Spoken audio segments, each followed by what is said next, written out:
Cleveland, Ohio, 1930s. A serial killer was on the loose, and his methods reminded a lot of people of Jack the Ripper. A legendary lawman who just a few years before had faced Al Capone was now on the case. But when the lawman focused on one man as the killer, a surprising reason may have prevented him from getting to the truth. It's the history of murder, and I'm your host, Clare O'Donoghue.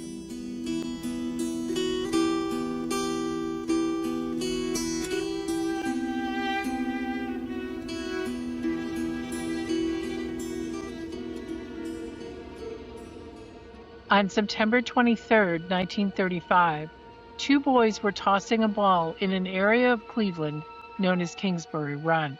According to historian and Cleveland native Paul DeRica, the area was not a typical playground. It was a fairly industrialized, desolate area deep within the kind of Cuyahoga River Valley. There are high areas and then low areas.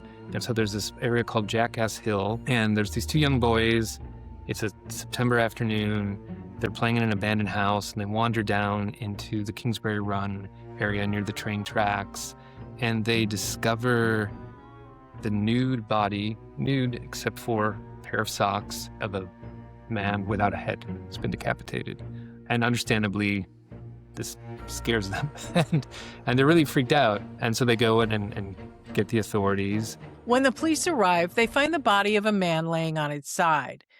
They note in a report that he was, quote, neatly positioned as though by an undertaker, unquote. Aside from the missing head, he's also been emasculated. Then they find even more. They discover that there's a second body there as well, one that looks like it's been there perhaps a little bit longer, but in the same general area. This body, also nude, also without a head. And so the investigators begin to kind of look around in the area, and they notice a kind of like area where it looks like dirt has been kind of piled up and almost looks like the top of onions or something poking out from the top of this mound of earth. And it turns out there's actually two heads, right? Heads of the respective victims. And that's what really kind of like starts what is considered the official cycle of murders that will extend to ultimately 12 victims. Before we continue, please remember to leave a comment, like the video, and subscribe to our channel. It will help us continue to make new content. Now, back to the story. By the 1920s, Cleveland was an industrial powerhouse with a strong manufacturing base and a great deal of wealth. But it was also, like a lot of the other cities in the area around the Great Lakes, was a place that was formed by a lot of the immigrant communities that had come there to take on some of those industrial jobs. But when the Depression began in 1929, it changed that. Pretty much every part of the United States was impacted by the Great Depression. Unemployment increased, a lot of banks failed, a lot of businesses failed, and initially a lot of the relief efforts were very locally focused. People all over the U.S. began riding the rails in search of work and ended up living in tent cities that formed in areas like Kingsbury Run. Cuyahoga is a very winding, twisting river. It divides the city of Cleveland into an east side and a west side. And so Cleveland proper was on the east side of the Cuyahoga River, and that's also where you would find what was basically a kind of like dry gully or riverbed. It became known as Kingsbury Run. And by the time of the 1930s, there were all these railroad lines that were basically running through Kingsbury Run, including a rapid transit line that serviced local residents. That railroad line meant that the people found dead might have been riding the rails, making identification difficult, especially for the second man. It looks like some sort of chemical agent had been used on his skin, perhaps a kind of preservative. Not only has he been decapitated, and that's most likely was the cause of death, but he's also been emasculated as well. The coroner, Arthur J. Pearse, reported the man with the chemical agent had likely been in his 40s when he was killed, about 3 weeks earlier. The man found by the kids had died more recently. Coroner was able to determine that that person had probably been killed only a day or two before the body had been placed there. According to the coroner's report, he was a, quote, handsome man, unquote, about 5'11" and 150 pounds. He showed on his wrists signs of having been restrained in some way. And the coroner was pretty much fairly certain that he was alive when he was decapitated. So it wasn't done, he wasn't perhaps like asphyxiated first and then his head was cut off, but that decapitation was most likely the cause of death. Because the remains were still relatively fresh, they were able to take a usable set of fingerprints, and this person had a record, and that led the police to identify him as Edward Andrassy. 29-year-old Edward Andrassy was not a transient who rode the rails to Cleveland. He lived with his parents on the city's west side. He had held a variety of jobs in the years leading up to 1935 and his death. At one point, he had been a hospital orderly in a mental hospital. But at the time of his death, he was really kind of unclear how he was sort of making a living, if he was at all. Unclear, because Andrassy had been involved in a number of illegal businesses. He had been arrested for public intoxication, disorderly conduct, pandering, which is just a term basically to say that he was involved in being a pimp, and also had been arrested for assault as well. He was known to get into fights when he was drunk, which was often. He had abused his wife in a marriage that lasted only a few weeks, and he sometimes pretended to be a medical professional to con women into allowing him to perform exams on them. There were a lot of possible motives for his death, but that left police wondering about the motive for killing the second man. And they wondered, too, about something missing from the scene. There was no blood at the place where they'd been found.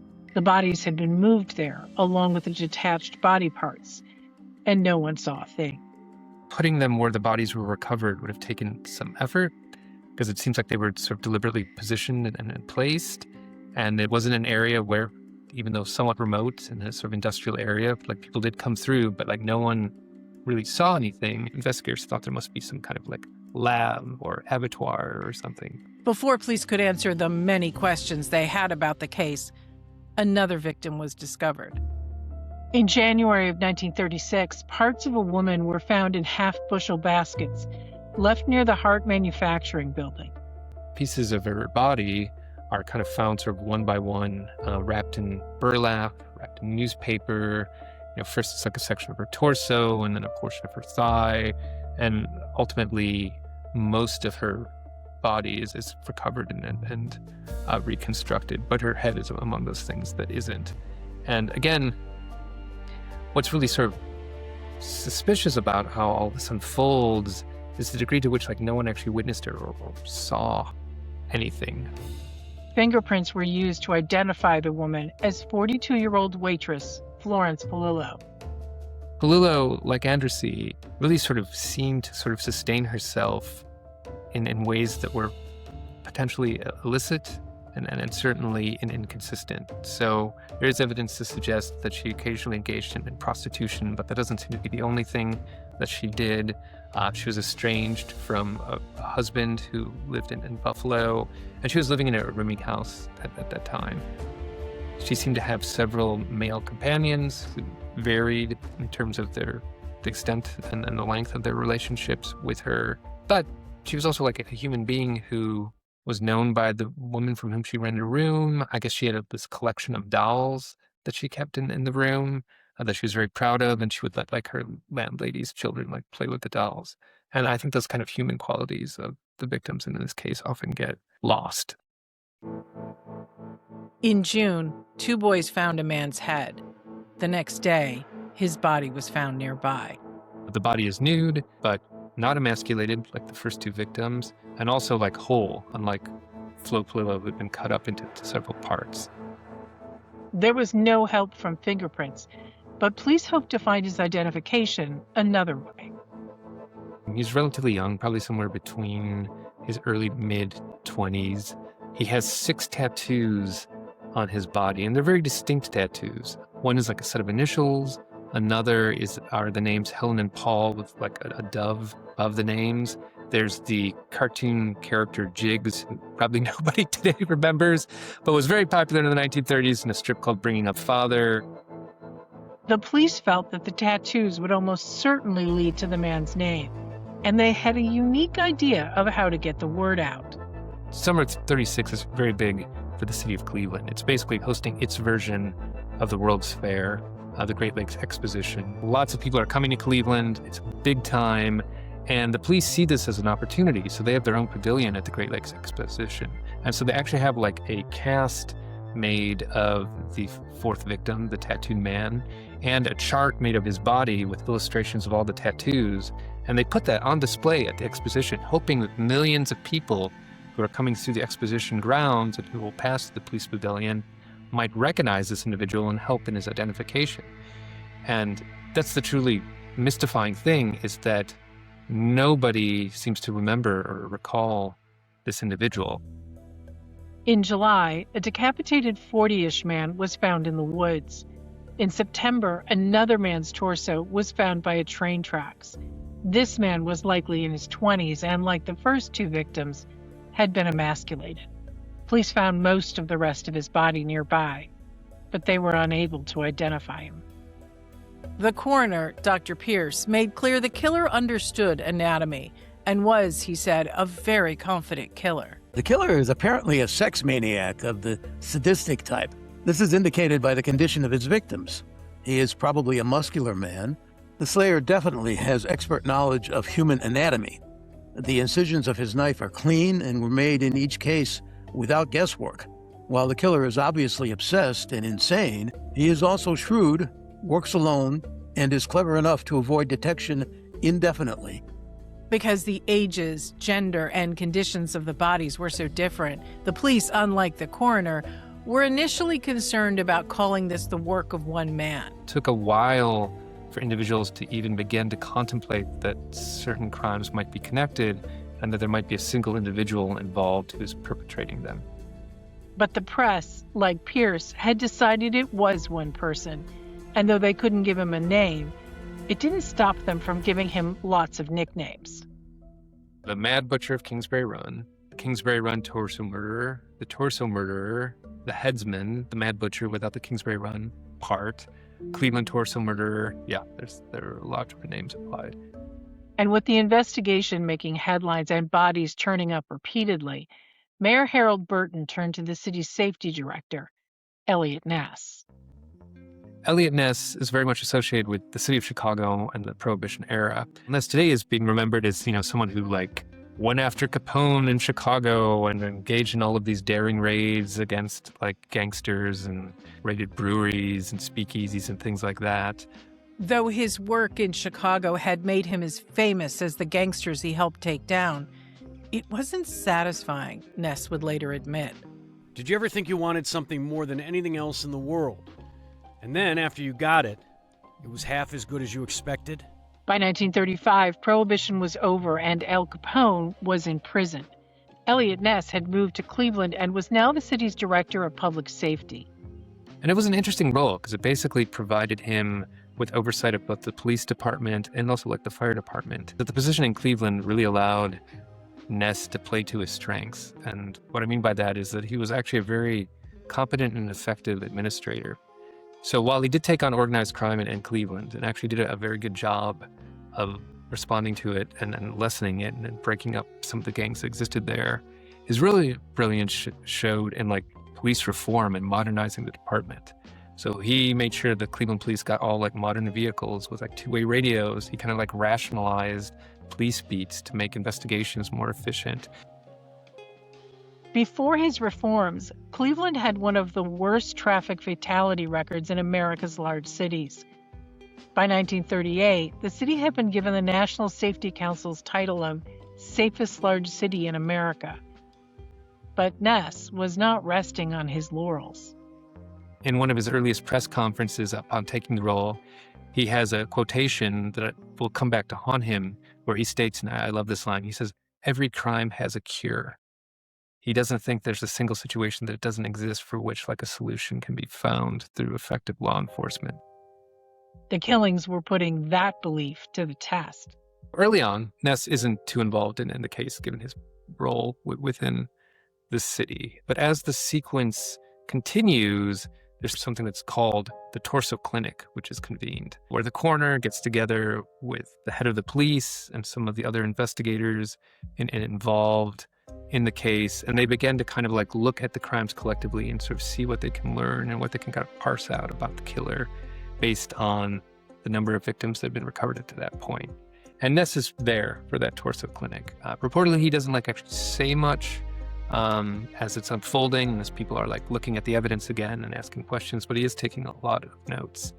The clinic was in the summer of 1936, which was also the summer the city hosted the exposition and something else.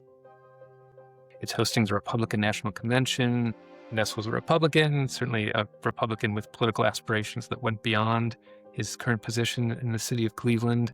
And so to have this sort of killer on the loose and scaring people, I mean, that's just not good public relations. Though Ness was given the job of welcoming important guests to the convention, he was clear that he didn't take his eye off the ball. I'm going to do all I can to aid in the investigation.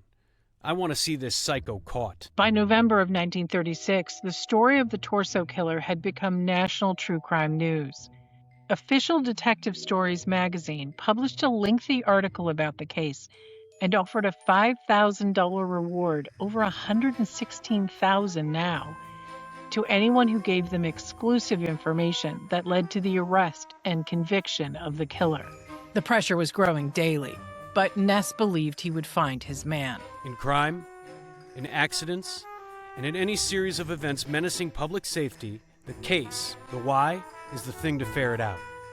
As the pattern evolves, experience and intelligence points to a solution on the basis of those facts, and a course of action becomes crystal clear. Around this time, another victim had the potential to be added to the list, but not because of a new killing. A woman's body parts had been found in September of 1934, a year before the two men at Kingsbury Run. Oftentimes that individual is considered victim number 0 because she was later sort of retroactively fit into the sequence. Sometimes she's romantically referred to as the Lady in the Lake because her remains were found right along the shore of Lake Erie. And I think in terms of some of those early killings, it was kind of easy to sort of overlook as far as the broader public was concerned. And investigators don't really begin to start to piece things together until about the 4th or 5th victim in the official sequence. She is, to this day, considered a possible victim, but not part of the official body count. It's impossible for the police to know then or now whether to include her. Most likely these victims are coming from the margins of society, and perhaps they're all transients simply passing through Cleveland, or they're individuals who wouldn't readily be missed. And so that perhaps is like the one sort of consistent trait among victims. In February of 1937, the torso of a woman in her mid-20s was found. Like many of the other victims, she could not be identified. But like all the others, she was white. But that changed in June, when an 8th victim, a black woman, was found under the Lorraine Carnegie Bridge. The body was so badly decomposed, it was partially a skeleton. A death mask was made to help identify her. The woman had gold dental work, and with that information, a young African-American man said the body was of his mother, Rose Wallace, a 40-year-old woman who'd worked as a prostitute in the area. She'd been missing for about 10 months. While Ness led the investigation, Detective Peter Merlo was put on the case full-time. Peter Merlo, like so many other people in Cleveland, was a child of immigrants, a very kind of like hard-nosed, practical investigator. He would go so far as to try to go undercover, like dressed as a transient, basically kind of setting himself out as like bait to see if he could like kind of lure the killer out. Detective Merlo had a theory about the killer, which would have made him very difficult to find. He certainly subscribed to the thought that this was an individual who perhaps had some medical training, but probably more likely had some training as a butcher or a veterinarian or something like that, but who, like so many other individuals, had been deeply impacted by the Great Depression and was like traveling around the country on the rails and selecting his victims among the people that he encountered. And that's what made him so difficult to identify and to capture. Merlo and Detective Martin Zalewski eventually interviewed more than 1,500 people, while other officers interviewed several thousand more, making this the largest investigation in the city's history. But there were cracks in the department, namely between Ness and Merlo.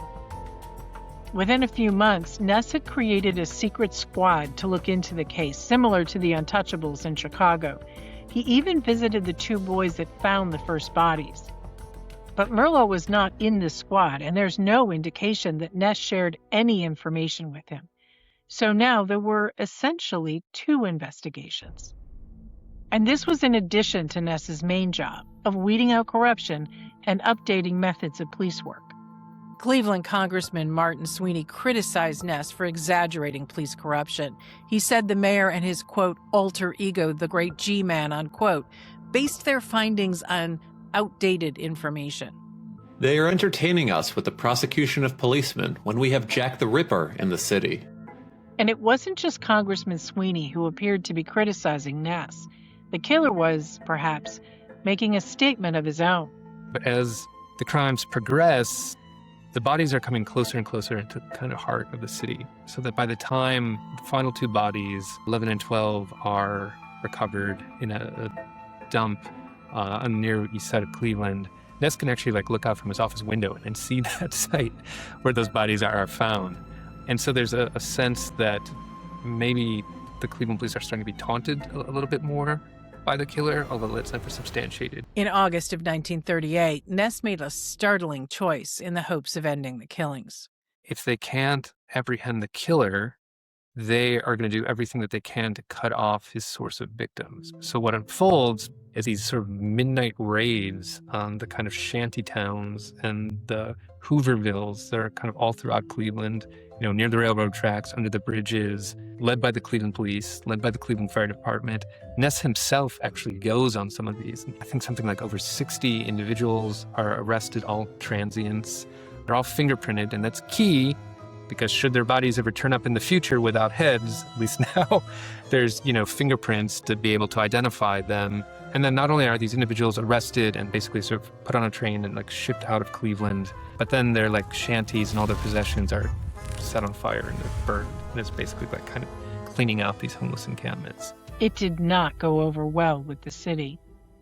The Cleveland press really kind of takes Ness and other officials to task for this. It's basically saying, maybe you should be putting your energies more into actually identifying the perpetrator than fingerprinting potential future victims. And also these are already people suffering enough through the impact of the Great Depression, really kind of adding to their misery and setting fire to their very humble homes. Perhaps, is not showing a great deal of empathy or care. And Congressman Martin Sweeney went one step further. He saw Ness as a man who didn't have the skills to find the killer.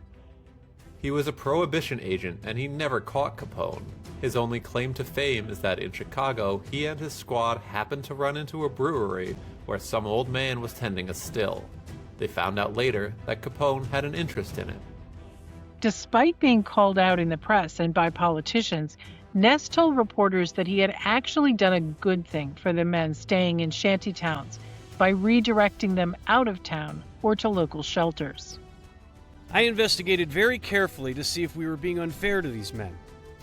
I found that last night the lodge had room for 300 more men than stayed there. The fact is that at the lodge, the men have to take a bath and submit to reasonable regulations. So they prefer the flats. And Ness could count the raids as successful in the one way that mattered. What happens, and then the aftermath of this, is the killings abruptly stop. And so after August of 1938, there are no more bodies that are recovered in the Cleveland area, at least. But did that mean that the police had fingerprinted the killer, put him on a train, and sent him elsewhere? The whole time that the Cleveland killings are unfolding, there have been bodies that somewhat fit the pattern of the crimes being found in other places, in particular in Newcastle, Pennsylvania, and then also outside Pittsburgh. And they're along railroad lines. And so these cases that are similar, so bodies of transients, the victims are often nude, their heads have been removed, sometimes they've been further disarticulated. But investigators are never able to conclusively connect these other cases to the killings in Cleveland. They just seem very similar and they're kind of contemporaneous. So perhaps one theory, and this is a theory that one of the lead investigators of the case, Peter Merlo, had, is that the Cleveland killer basically just left Cleveland and began committing the crimes elsewhere. But that's only one theory, and there's no sort of like definitive evidence to prove that. By October, there was another theory in the form of a tip to nationally famous radio commentator and gossip columnist Walter Winchell, which he announced to the 20 million listeners of his radio show. The suspect, he said, was an outstanding citizen in Cleveland, a man with great medical skills. Though police denied having anyone who fit that description in their list of suspects, Ness did have his eye on someone who sort of fit that description. He'd been paying attention to a man named Francis Sweeney, a surgeon who lived near Kingsbury Run. Francis Sweeney had medical training. He was a veteran of the First World War. He, I believe, had lost his license because he was struggling with substance abuse, both alcohol and drug addiction. And Ness's account is to be believed. Sweeney frequented the area where a lot of the potential victims were. So there was, Cleveland was divided into wards. The third ward was basically the area where the kind of Skid Row and slum areas really were. And that seemed to be where at least Florence Palullo came from. But Edward Andrus, he was also known to frequent a lot of the bars and saloons and places in that area. And Sweeney was there too. He was part of that milieu. In the spring of that year, Ness had brought Sweeney, who he nicknamed Dr. X in his reports, to the Hotel Cleveland for questioning. When he's brought in to be interrogated, again, this is Ness's account. Apparently he's so intoxicated at the time that he can't even be effectively interviewed. And so they have to detain him until he can dry out. Ness's caution, bringing him to a hotel and giving him an alias, might have had something to do with who Dr. Sweeney was related to. His cousin was Congressman Martin Sweeney. Though Dr. Sweeney had been watched by police for several years, and he wasn't the only one who thought he was guilty, Ness understood that he would have to have real evidence against the man to accuse the cousin of one of his most ardent critics of being a serial killer. When Dr. Sweeney sobered up, Ness questioned him. Then he undergoes a couple polygraph tests, and he fails the polygraph tests, but there's no conclusive evidence tying him to the crime, so ultimately he's not charged. In August of 1938, a man named Emil Fronek had come forward to say that a doctor had tried to drug him 4 years earlier, and he now believed that man was the torso killer. Fronek had been a transient when the doctor offered him food, but the food made him sick, and suspicious of the doctor, Fronek fled. He led police back to the area where he'd received the meal, but he was unable to point out the exact location, and his story was dismissed. It was later discovered that years earlier, Dr. Sweeney had an office on the same street Fronek had brought the police to, and Sweeney's office was next to a coroner. Sweeney had access to the morgue, which could have been the lair where he killed and dismembered his victims. There are rumors to this day that perhaps his family is part of the reason Dr. Sweeney was never charged. There's this political pressure on Ness and others not to pursue this line of investigation. The questioning of Dr. Sweeney was hidden from the public for years, but when another man was picked up, a bricklayer named Frank Dolezal, he was paraded before the press. He was an immigrant. He, had a pretty working class background, lived with his sisters, and he knew Florence Palullo and had an association with her. And when police found about this and began to kind of investigate, and I should say too, county police, and that's an important part of Dolezal's story, is that it wasn't the Cleveland police. If he was guilty, his arrest, not by Ness or the Cleveland police, could seriously derail any future ambitions Ness had. But Detective Peter Merlo had questioned Dolezal twice and investigated his whereabouts at the times of the killings. He had already been eliminated by the Cleveland police.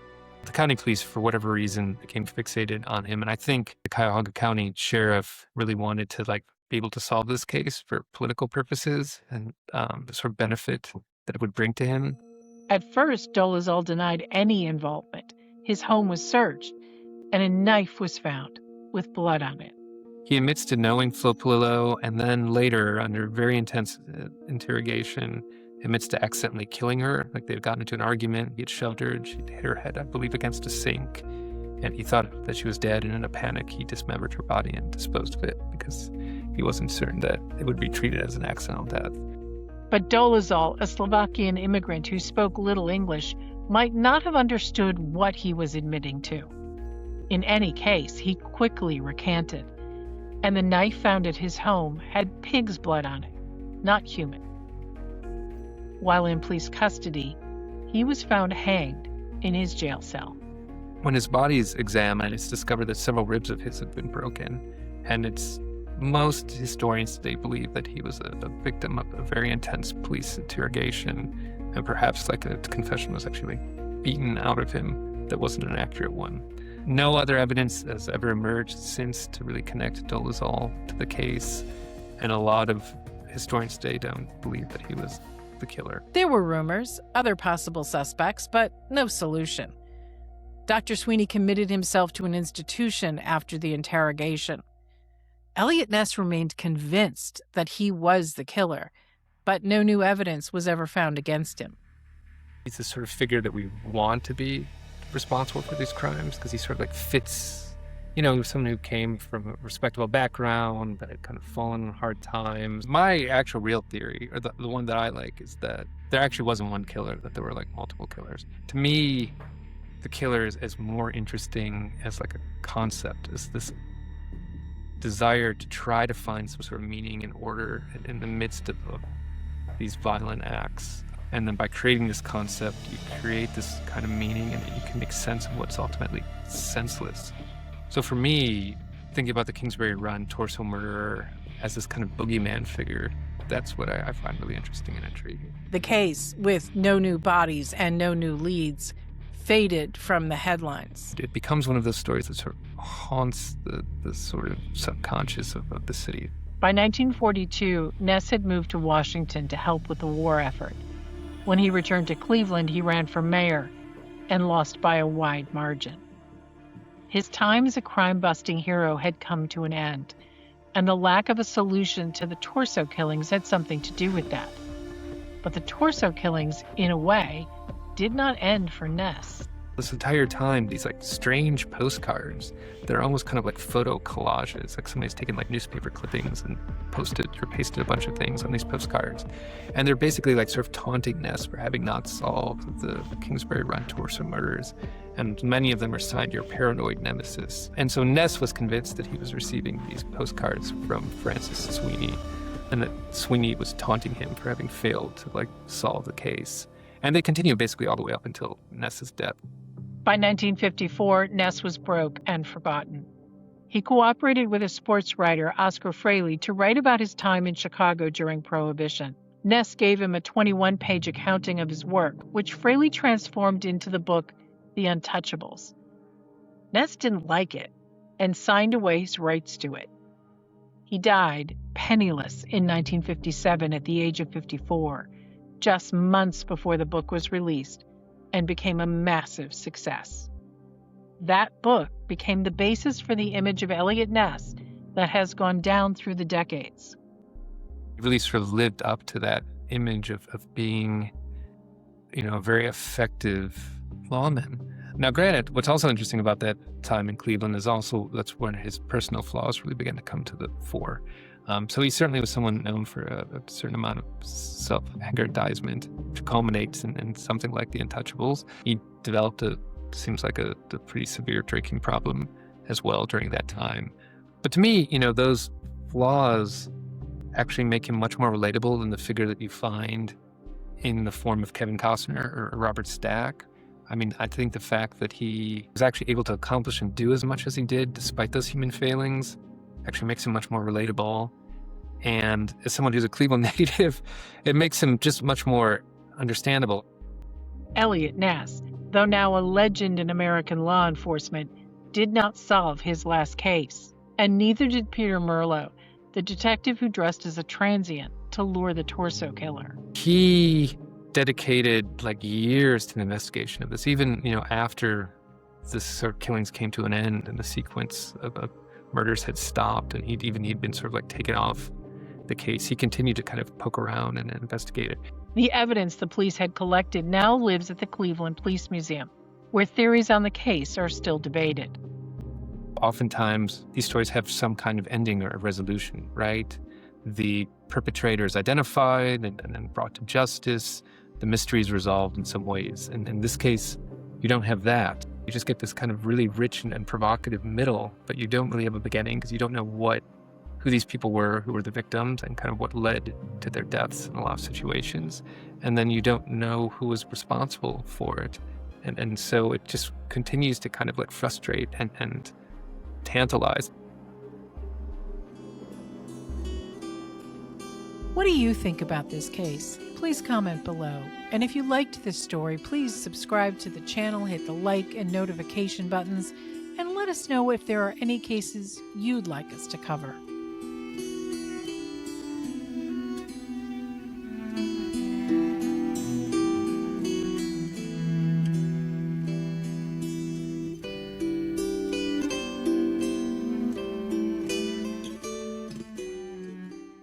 It seems like it was like one clean, swift slice, like pretty much right at the collar line.